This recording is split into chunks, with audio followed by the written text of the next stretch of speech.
justice and dignity and equality of rights for all persons, and to eliminate racial discrimination.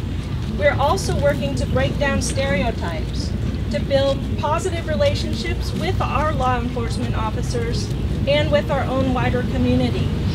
I see in the news how they have tried to vilify Michael Brown and the events that have taken place there when they haven't really done all that much investigation at all. And it's really heartbreaking to see in Boone where so many people don't care, and there's just a lot of apathy quite often, where I feel like there shouldn't be, because I could be Michael Brown, and so many students here, black, white, or other, could be Michael Brown as well. And people not recognizing that is really problematic. I feel like race has definitely affected me more here, in terms of like, I've had people yell out at their car at me, or like I've been followed in stores, and it's like blatantly because I'm black. And I feel like App itself, we're getting there, we're a lot better. People are becoming more educated and more open to education when it comes to a lot of adversity that happens. But Boone itself, they've been so isolated, and it's a cycle. Racism is learned, all these things are learned, all these traits are learned.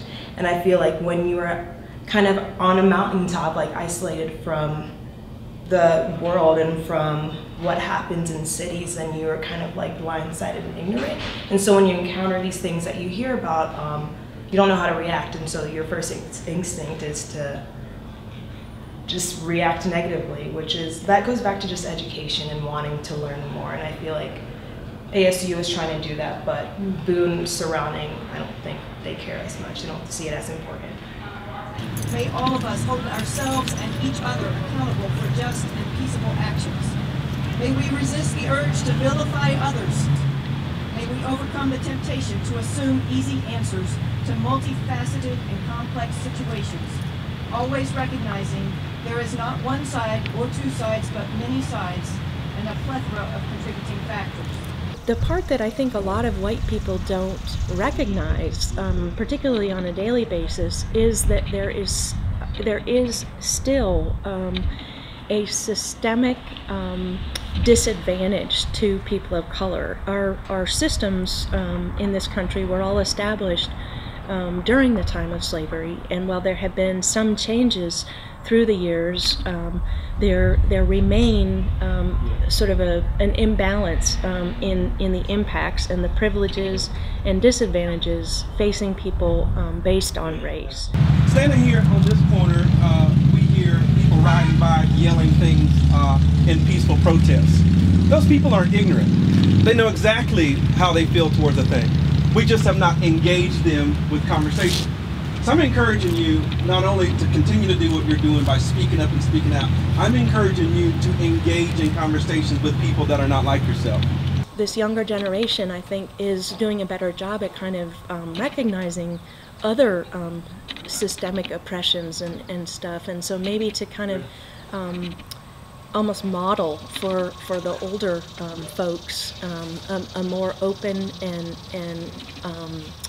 and willing tone to kind of look at their own role in things, maybe being willing to give up some of that white privilege at times, and at least recognize that it exists. I hadn't had any like particularly negative experience on campus. Most of my weird moments are when I'm in Boone, so I feel like the state of like race relations in Boone, as there is a very, very, very small like racial diversity, I think is a little scarier. I don't know, I always felt like ASU was kind of like an oasis in the desert. Like it's a small place where, at least to an extent, like there's openness and support and like safety, but I feel like, I would not go, Boone is not a place I would like be walking around at night by myself. Yeah. I can't overstate my shock that there were even that many people, 150 people of all demographics, race, sexual orientation, age group, faith systems, they all showed up in Boone, which was 95% white again. That was a surprise, and I'm very heartened by that.